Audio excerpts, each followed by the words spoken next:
जय शिवराय मित्रांनो मागेल त्याला सोलर पंप योजना असेल किंवा मेडा सोलर असेल किंवा इतरही सोलरच्या ज्या योजना असतील त्याच्या अंतर्गत दिले जाणाऱ्या बहुतांश कंपनीच्या माध्यमातून व्हेंडरच्या माध्यमातून सोलर जे आहेत ते चांगलेच आहेत। परंतु याच्यामध्ये काही कंपन्या अशा आहेत की ज्या ऍडिशनल फीचर शेतकऱ्यांना देत आहेत, त्याची सर्व्हिस असेल किंवा याच्याबरोबर दिल्या जाणारी इतर सुविधामधील एक महत्वाची अशी सुविधा आहे म्हणजे मोबाईलच्या माध्यमातून सोलर ऑन ऑफ करता येणं।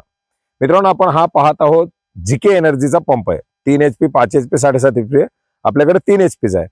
या 3 HPच्या पंपामध्ये जीके एनर्जीच्या माध्यमातून एक ऑप्शन देण्यात आलेली आहे, ते म्हणजे मोबाईलच्या माध्यमातून हा सोलर पंप ऑन ऑफ करता येतो।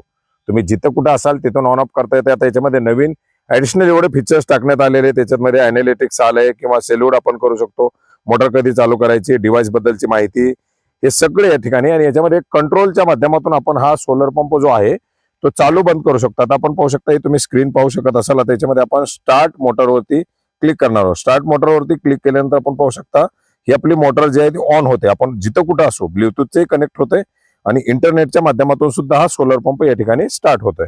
आता आपली मोटर या ठिकाणी ऑन होते। आता मोटर ऑन झाल्यानंतर आपण या ठिकाणी पाहूयात, त्यातून ऑन केलेली आपण सेंडिंग मोटर ऑन अशी ऑप्शन या ठिकाणी दाखवली जाते आणि आपली मोटर या ठिकाणी चालू होणार आहे। आता मोटर चालू झाल्याबरोबर आपण पाहू शकता इकडं आपल्याला बटनाकडे जायची वगैरे काही गरज नाही। ऑटोमॅटिक पॅनल मधून तिथं बटन बंद असताना हा सोलर पंप या ठिकाणी सुरू होतोय।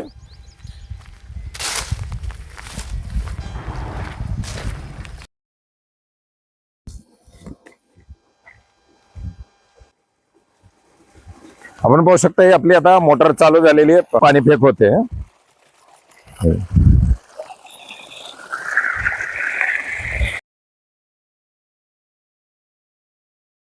या ठिकाणी पाहू शकता आपल्याला मोटर स्टार्ट आहे अशा प्रकारे या ठिकाणी याच्यामध्ये दाखवत आहे। आपल्याला जर मोटर स्टॉप करायची असेल तर याच्यामध्ये ऑप्शन दिलेली आहे स्टॉप मोटर म्हणून। तर मोटर आता या ठिकाणी ऑन आहे। तर आपल्याला काय सध्या त्याच्यामध्ये एनर्जी आहे हे एनर्जी वगैरे आपण पाहू शकता, आज किती चाललेली आहे, किती वेळ चाललेली आहे, याच्यानंतर एनर्जी काय जनरेट झालेली आहे, याच्यात आपण सर्व माहिती पाहू शकता। इथं सेल्यूड करायचं असेल तर सेल्यूडची ऑप्शन दिलेली आहे, डिव्हाइस बद्दलची माहिती दिलेली आहे, कोणतं डिव्हाइस आहे वगैरे वगैरे। आणि याच्यामध्ये आता कंट्रोल आहे। आता कंट्रोल मधून आपण जर पाहिलं तर परत मी एकदा याच्यामध्ये स्टॉप मोटर करतोय, आपण पाहू शकता सेंडिंग मोटर ऑफ अशा प्रकारे ऑप्शन दाखवत आहे। हे पाहू शकता आपण मोटर ही बंद झालेली। तर मित्रांनो, अशा प्रकारे कुठेही आपण ज्या ठिकाणी असो त्या ठिकाणाहून आपली ही मोबाईलच्या माध्यमातून आपल्याला मोटर बंद चालू करता येणार। आणि ऍडिशनल फीचर जे अॅनालिटिक्स मध्ये वगैरे आलेले आहेत की आपली मोटर नेमकी चालली किती वेळ, त्याच्यातून एनर्जी किती जनरेट झाली किंवा त्याची कॅपॅसिटी काय एनर्जी जनरेशनची, हे सगळे आपल्याला याच्यामध्ये समजणार आहे। तर एक ऍडिशनल फीचर हे या सोलर पंपामध्ये आलेले आहेत आणि येणाऱ्या काळामध्ये याच्यामध्ये आणखीनही काही वाढ होऊ शकते। धन्यवाद।